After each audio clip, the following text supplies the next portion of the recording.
নিয়ামতি, তোমাদের উপর আমার নিয়ামতকে সমাপ্ত করলাম। তার মানে মুহাম্মদ সাল্লাল্লাহু আলাইহি ওয়াসাল্লামকে প্রেরণ করে দিনকে পরিপূর্ণ করলাম, ওহীর নিয়ামতকে পরিসমাপ্ত করলাম। ওহী আসার দরজা বন্ধ। সুবহানাল্লাহ। কিয়ামত তক কোন নবী আসবে না, রাসূল আসবে না। এই বিশ্বাসটাই আকীদা খাতমে নবুয়ত। সুবহানাল্লাহ। সুবহানাল্লাহ।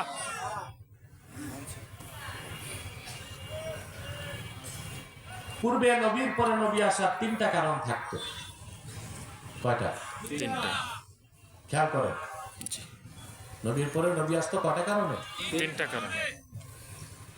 তার প্রথম কারণ ছিল পূর্বের সমস্ত পয়গম্বর ছিলেন আঞ্চলিক নবী। কি নবী? আঞ্চলিক নবী।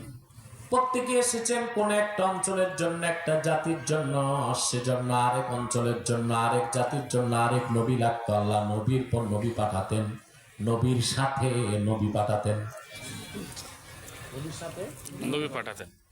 মুসা আলাইহিস সালাম নবী, তার ভাইও হারুন নবী। নবী। কথা বলবেন না? জি। এক দেশে এক বনি ইসরায়েলের কাছে এক সময় দুই নবী, বড় ভাই নবী, ছোট ভাইও নবী। ঠিক না? জি। দাউদ আলাইহিস সালাম নবী, তার ছেলে সুলাইমানও ছিলেন নবী। হযরত ইয়াকুব ছিলেন একই সময় কেনানে নবী, তার ছেলে ইউসুফ ছিলেন মিশরে নবী। মাঝখানে শুধু সাগর। একই সময় দুই জাতির নিকট দুই নবী, একই সময় এক জাতির নিকট দুই নবী। এক অঞ্চলে এক নবী আসতেন, আরেক অঞ্চলে দরকার হতো আরেক নবী আসতেন।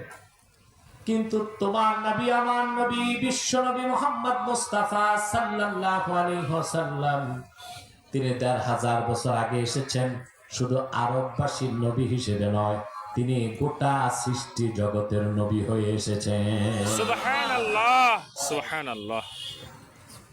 সুবহানাল্লাহ। সুবহানাল্লাহ। সুবহানাল্লাহ। আল্লাহ রাব্বুল আলামিন বলেন,